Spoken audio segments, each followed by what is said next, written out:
Fatigue, stress और इन चीज़ों का शिकार। वो सेरोटोनिन और डोपामिन का इंडिकेटर है आपके लिए, हाई अलर्ट है कि आपको फौरी तौर पर हेल्प लेनी चाहिए। अस्सलाम वालेकुम। आज हमारे साथ मौजूद है एक माहिर नफ्सियात फादिया इरफान। कैसी हैं आप? मैं बिल्कुल ठीक हूँ, आप कैसी हैं? अल्हम्दुलिल्लाह। सबसे पहले आप अपना इंट्रोडक्शन करवा दें और आपसे कंसल्टेशंस कैसे ले सकते हैं वो गाइड करते हैं। जी, मैं Fadia Irfan, consultant psychologist, US certified hypnotherapist, reiki healer, mental health coach और मेंटल हेल्थ ट्रेनर हूँ। मेरी डिटेल्स पेज पर शेयर हो रही हैं। आप अपॉइंटमेंट बुक करा के मरहम के प्लेटफॉर्म से मुझसे कांटेक्ट कर सकते हैं।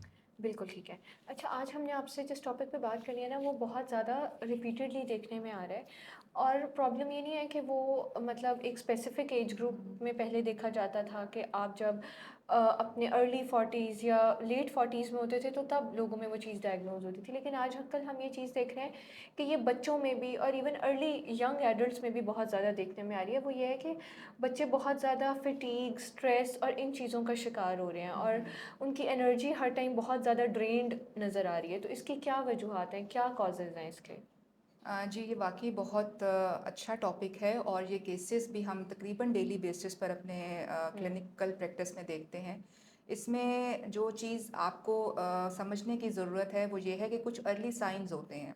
आपके बच्चों में या आपके अपने अंदर भी अगर आपको कुछ साइंस ऐसे नज़र आएँ कि आपका मूड बहुत लो रहने लग गया है, एनर्जी लेवल आपका बहुत लो है, आप फटीग का शिकार रहते हैं, कुछ भी कर रहे हैं तो बहुत जल्दी थक जाते हैं, एज मैटर नहीं करती है। ये वाले हुँ, साइंस ऐसे हैं कि आप अपने बच्चों में, टीनेजर्स में, एडल्ट जो बच्चे हैं उनके अंदर, इवन मिडिल एज के लोगों के अंदर भी ये साइंस आपको नज़र आएँ तो आपको क्या करना चाहिए? आपको कुछ बेसिक बेसलाइन टेस्ट्स होते हैं, आप अपने डॉक्टर्स के पास जाएँ जो कि मेडिकल स्पेशलिस्ट्स हैं या आपके हुँ, जो फैमिली फिजिशियंस हैं। उनसे जब आप सिम्पटम्स डिस्कस करेंगे तो कुछ बेसलाइन टेस्ट्स आपको बताएँगे, सीबीसी और फेरिटिन लेवल, आयरन डेफिशिएंसी के टेस्ट्स। हुँ, जब आप वो कराते हैं तो आपको पता चलता है कि आपके वो केमिकल्स, न्यूरोट्रांसमीटर्स जो कि ब्रेन के अंदर, जैसे आपके मूड हुँ, केमिकल्स होते हैं जिसको सेरोटोनिन और डोपामिन कहते हैं, ये आपके मूड के ऊपर डिपेंड करता है कि आपका मूड कैसा है। अगर आप कोई काम करके बहुत जल्दी थक रहे हैं तो हो सकता है कि ये जो लेवल्स हैं हुँ, इनका केमिकल इम्बैलेंस चल रहा हो। तो फिर आपको ऐसी डाइट बताई जाती है या आपको ऐसे सप्लीमेंट्री मेडिकेशन पे लगाया जाता है जो अदर देन डाइट आपको सपोर्ट करती है और आपके मूड इम्प्रूव होता है, आपके अंदर एनर्जी लेवल हुँ। इम्प्रूव होता है और जो चीज़ें करने में आप थकावट महसूस कर रहे हैं उसके बाद एनर्जी लेवल अच्छा होने से आप उन चीज़ों को, उन एक्टिविटीज़ को एंजॉय बिल्कुल करें। ठीक है। अच्छा, फॉर एग्ज़ाम्पल जब आप इस तरह के टेस्ट करवाते हैं और उसके बाद जब आप अपने डॉक्टर के पास जाते हैं, कंसल्ट करते हैं और वो चीज़ डायग्नोज़ हो जाती है, फॉर एग्ज़ाम्पल कि आपको स्ट्रेस है या ये सारी प्रॉब्लम्स हैं, तो उसको आप फर्स्ट हैंड कैसे ट्रीट कर सकते हैं? एक तो ये चीज़, और उसके अलावा आप ऐसे कौन से इसके मतलब लाइफ़स्टाइल चेंजेज़ हैं जिनको करके आप इसको प्रिवेंट कर सकते हैं?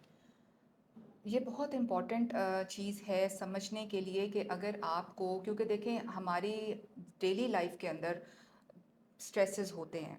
स्मॉल अमाउंट ऑफ स्ट्रेस जो है दैट इज़ कंसीडर्ड पॉजिटिव। क्यों? क्योंकि हुँ, ये आपको मोटिवेट करती है। जैसे बच्चों के एग्ज़ाम्स हो रहे हैं या आपकी कोई जॉब इंटरव्यू है, आप उसका स्ट्रेस लेते हैं, वो आपको लेना चाहिए बिकॉज़ वो आपको मोटिवेट करता है कि आप अच्छी तैयारी करें, वेल प्रिपेयर्ड हुँ, हों, बच्चे एग्ज़ाम के लिए बैठें, पढ़ें। तो बट अगर ये जो स्मॉल अमाउंट ऑफ स्ट्रेस है, ये जब बढ़ जाती है, जब ये एक जो है वो क्रॉनिक शक्ल अख्तियार कर लेती है, लॉन्ग टर्म स्ट्रेस बन जाता है, तो फिर ये चीज़ जो है वो इंडिकेटर है आपके लिए, हाई अलर्ट है कि आपको फ़ौरी तौर पर हेल्प लेनी चाहिए, प्रोफ़ेशनल हेल्प लेनी चाहिए। और स्ट्रेस जो होता है वो कभी भी हम ये नहीं कहते कि स्ट्रेस जो है वो ख़त्म हो जाता है। स्ट्रेस क्योरेबल नहीं है बट स्ट्रेस बहुत हद तक मैनेजेबल है। अगर आप हुँ, इसके अर्ली साइंस आपको पता हों तो आप डिटेक्ट कर सकते हैं कि आप इस वक्त स्ट्रेस से गो थ्रू कर रहे हैं। तो आपको अपने लाइफस्टाइल चेंजेस के साथ, क्योंकि प्रिवेंटेबल है, डेफिनेटली आप इसको अपने लाइफस्टाइल को चेंज हुँ, करके स्ट्रेस से बहुत हद तक छुटकारा हासिल कर सकते हैं।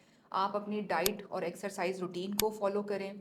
इसके अलावा डेली नेचर में रिसर्च ने साबित किया है कि अगर आप नेचर में डेली 15 से 20 मिनट गुजारते हैं और आप ओपन टू स्काई आप होते हैं और आप डीप ब्रीदिंग करते हैं, नेचर में टाइम हुँ, गुजारते हैं, तो नेचर में ख़ास एनर्जी होती है जो आपको इंटरनली हील करती है। तो ओके। आप बहुत हद तक स्ट्रेस से दूर रहते हैं। बिल्कुल ठीक है। उम्मीद है कि आज की इन्फॉर्मेशन आपके लिए बहुत फ़ायदेमंद साबित रही होगी।